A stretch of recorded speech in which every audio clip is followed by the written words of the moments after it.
On April 28, 1988, a Boeing 737-200 operated by Aloha Airlines was conducting domestic Flight 243 from Hilo to Honolulu.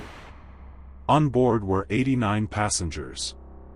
The flight departed Hilo Airport at 1:25 p.m. local time and initially proceeded smoothly. Kahului Airport on the island of Maui was designated as the alternate airport. The flight was expected to last just 35 minutes, with an estimated arrival time of 2 p.m. During the initial climb, everything appeared normal. However, upon reaching the cruising altitude of 7,300 meters, approximately 35 square meters of fuselage skin tore off above the first 6 rows of business class, ripping away the cockpit door as well.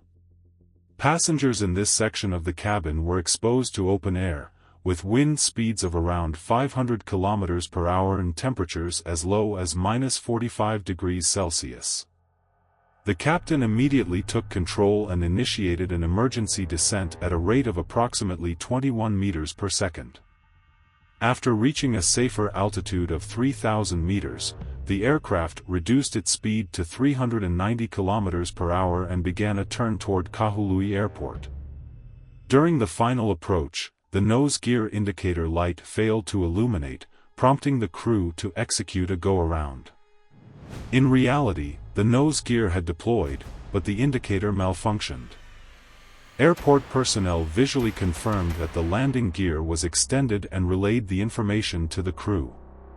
Shortly thereafter, the left engine failed, and the captain proceeded to land with only the right engine operational.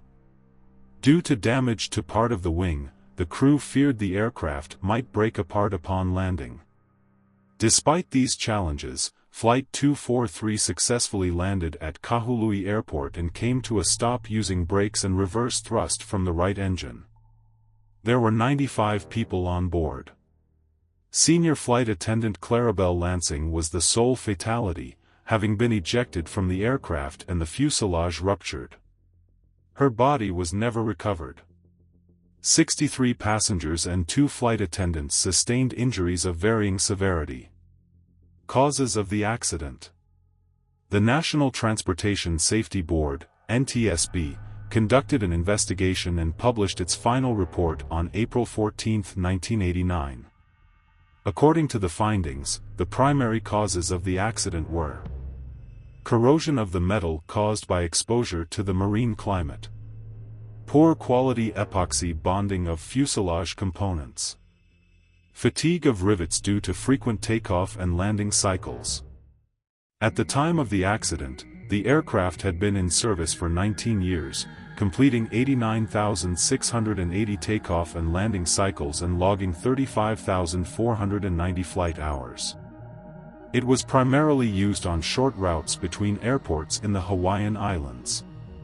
Following the incident, repairs to the aircraft were deemed economically unfeasible, and it was retired and scrapped. Conclusion. The Aloha Airlines Flight 243 accident is a vivid example of how material fatigue, caused by intensive aircraft operation, combined with insufficient maintenance, can lead to disaster. This incident highlighted the challenges of aging aircraft, particularly those used on high-frequency routes. The investigation's findings prompted aviation authorities to tighten regulations for routine inspections of aircraft, focusing on fatigue damage and corrosion, especially in humid, marine environments. These measures were a critical step toward enhancing flight safety and preventing similar incidents in the future. The accident also serves as a reminder of the heroism of the crew, who, despite extreme conditions, managed to save most passengers and avert a total catastrophe. This case underscores the importance of professionalism, quick decision-making, and effective responses in emergencies.